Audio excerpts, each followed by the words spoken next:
ଓ ବର୍ତ୍ତମାନ ବଡ଼ ଖବର ପାଣିପାଗକୁ ନେଇ ବଡ଼ ସୂଚନା ନୂଆ ଅପଡେଟ୍। ତେବେ ଆସୁଛି ଭୟଙ୍କର ଖବର। ଆସନ୍ତା ସପ୍ତାହରେ ବାତ୍ୟା ବଙ୍ଗୋପସାଗରରେ ଘୂର୍ଣ୍ଣିବଳୟ ନେବ ବାତ୍ୟାର ରୂପ। ଏହି ତାରିଖରେ ଛୁଇଁବ ଓଡ଼ିଶା ପଶ୍ଚିମବଙ୍ଗ ଉପକୂଳ। ଏପରି କିଛି ଆକଳନ ହୋଇଥିବା ବେଳେ ସେପଟେ ପୁଣି ଫେରୁଛି ରାଜ୍ୟକୁ ଶୀତ। ଘନ କୁହୁଡ଼ି ନେଇ ଏହିସବୁ ଜିଲ୍ଲାକୁ ସତର୍କ ସୂଚନା ଜାରି କରିଛି ପାଣିପାଗ ବିଭାଗ। ତେବେ ଜାଣିବା ଡିଟେଲ୍ସ ଇନଫର୍ମେସନ୍ ପାଣିପାଗକୁ ନେଇ। ତା ପୂର୍ବରୁ ଭିଡ଼ିଓକୁ ଲାଇକ୍ କରନ୍ତୁ, ଯଦି ପାରୁଛନ୍ତି ଆପଣଙ୍କର ସାଙ୍ଗସାଥିମାନଙ୍କୁ ଭିଡ଼ିଓଟିକୁ ସେୟାର କରିନିଅନ୍ତୁ। ଯଦି ଫ୍ରେଣ୍ଡସ୍ ଆପଣମାନେ ଆମର ଏହି ଚ୍ୟାନେଲରେ ନୂଆ ହିଁ ଭିଡ଼ିଓ ଦେଖୁଛନ୍ତି, ପୂର୍ବରୁ କେବେ ବି ସବସ୍କ୍ରାଇବ୍ କରିନାହାନ୍ତି, ତେବେ ନିହାତି ଚ୍ୟାନେଲକୁ ସବସ୍କ୍ରାଇବ୍ କରିବା ସହିତ ପାଖରେ ଆସୁଥିବା ବେଲ୍ ଆଇକନ୍କୁ ବଜାୟ ରଖିଥାନ୍ତୁ। ତେବେ ଏହି ମାସରେ ପୁଣି ବାତ୍ୟା ହେବାର ଆଶଙ୍କା ରହିଛି।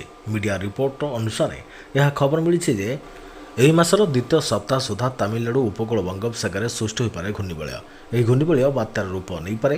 ପାଣିପାଗ ବିଶେଷଜ୍ଞମାନଙ୍କ ମତରେ 12 ତାରିଖ ବେଳକୁ ତାମିଲନାଡୁ ନିକଟ ଦକ୍ଷିଣ ବଙ୍ଗୋପସାଗରରେ ଏକ ଘୂର୍ଣ୍ଣିବଳୟ ସୃଷ୍ଟି ହୋଇପାରେ। ଏହା ଘନୀଭୂତ ହୋଇ 13ରୁ 14 ତାରିଖ ମଧ୍ୟରେ ବାତ୍ୟାରେ ପରିଣତ ହୋଇପାରେ।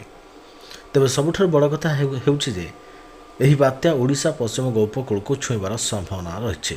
ଆଜି ଆମେ ଆପଣମାନଙ୍କୁ ଏହି ବାତ୍ୟା ସହିତ ଜଡ଼ିତ କିଛି ଗୁରୁତ୍ୱପୂର୍ଣ୍ଣ କଥା ବିଷୟରେ କହିବାକୁ ଯାଉଛୁ। ତେବେ ତାହେଲେ ଆସନ୍ତୁ ଜାଣିବା ଏହି ବିଷୟରେ। ଆସୁଥିବା ବାତ୍ୟାର ଆକଳନ ବିଶ୍ୱର କେତେକ ପ୍ରମୁଖ ବିଶେଷଜ୍ଞମାନେ କରିଛନ୍ତି। ଏହି ବାତ୍ୟା କେବଳ ଓଡ଼ିଶା ଓ ପଶ୍ଚିମବଙ୍ଗ ନୁହେଁ, ବିହାର ଓ ଝାଡ଼ଖଣ୍ଡକୁ ମଧ୍ୟ ଛୁଇଁପାରେ। ଏହା ସହିତ ମେ 9 ତାରିଖ ଆଡ଼କୁ ଆଣ୍ଡାମାନ ନିକଟରେ ଆଉ ଏକ ଘୂର୍ଣ୍ଣିବଳୟ ସୃଷ୍ଟି ହେବ ବୋଲି ଆକଳନ କରାଯାଇଛି। ଏହି ଘୂର୍ଣ୍ଣିବଳୟ ଘନୀଭୂତ ହୋଇ ମିଆଁମାର ଆଡ଼କୁ ଗତି କରିବ ବୋଲି କୁହାଯାଇଛି। ଆଗାମୀ ସପ୍ତାହରେ ସୃଷ୍ଟି ହେବାକୁ ଯାଉଥିବା ଏହି ଦୁଇ ଘୂର୍ଣ୍ଣିବଳୟ କିଭଳି ରୂପ ନେବ ଓ ଏହାର ପ୍ରଭାବ ଓଡ଼ିଶା ଉପରେ କିପରି ରହିବ ତାହା ବିଷୟରେ ବିଶେଷଜ୍ଞମାନେ ବର୍ତ୍ତମାନ ପର୍ଯ୍ୟନ୍ତ ଆକଳନ କରିପାରିନାହାନ୍ତି। ଏପଟେ ଉପକୂଳରେ କମିଲା, ପଶ୍ଚିମରେ ବଢ଼ିଲା ପାରଦ। ଉପକୂଳ ଓ ଦକ୍ଷିଣ ଓଡ଼ିଶାର କିଛି ସ୍ଥାନରେ ରାତିର ତାପମାତ୍ରା କମିଛି। ପଶ୍ଚିମ ଓଡ଼ିଶାର ଜିଲ୍ଲାଗୁଡ଼ିକରେ ପାରଦ ଉପରମୁହାଁ ହୋଇଛି। ଅନେକ ସ୍ଥାନରେ ସର୍ବନିମ୍ନ ତାପମାତ୍ରା ବୃଦ୍ଧି ପାଇଛି। ଦକ୍ଷିଣ ଓଡ଼ିଶାର ମାଲକାନଗିରି, କୋରାପୁଟ, ରାୟଗଡ଼ା, ନବରଙ୍ଗପୁର, ଗଜପତି ଜିଲ୍ଲାରେ ଶୀତ ପ୍ରକୋପ ରହିଛି। ଉପରୋକ୍ତ ଜିଲ୍ଲାଗୁଡ଼ିକରେ ସର୍ବନିମ୍ନ ତାପମାତ୍ରା 10ରୁ 15 ଡିଗ୍ରୀ ମଧ୍ୟ ରହିଛି।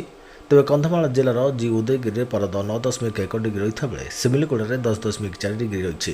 କୋରାପୁଟରେ 14, ମାଲକାନଗିରିରେ 13.2, ନବରଙ୍ଗପୁରରେ 13.2, ରାୟଗଡ଼ାରେ 14, ଭୁବନେଶ୍ୱରରେ 16.8 ଏବଂ କଟକରେ 15.4 ଡିଗ୍ରୀ ରହିଛି।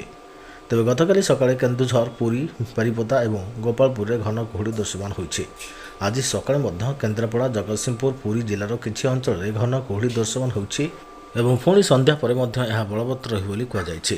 କଟକ, ଖୋର୍ଦ୍ଧା, ନୟାଗଡ଼, ଗଞ୍ଜାମ ଏବଂ ଗଜପତି ଜିଲ୍ଲାର କିଛି ଅଞ୍ଚଳରେ କମ୍ରୁ ମଧ୍ୟମ ଧରଣର କୁହୁଡ଼ି ପଡ଼ିବାର ସମ୍ଭାବନା ରହିଛି।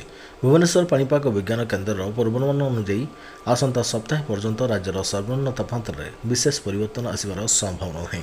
ସେପଟେ ବଙ୍ଗୋପସାଗରରେ ପୁଣି ସୃଷ୍ଟି ହେବ ଘୂର୍ଣ୍ଣିବଳୟ ନେଇପାରେ ବାତ୍ୟାର ରୂପ। ଏମିତି କିଛି ଆକଳନ କରିଛି ପାଣିପାଗ ବିଭାଗ।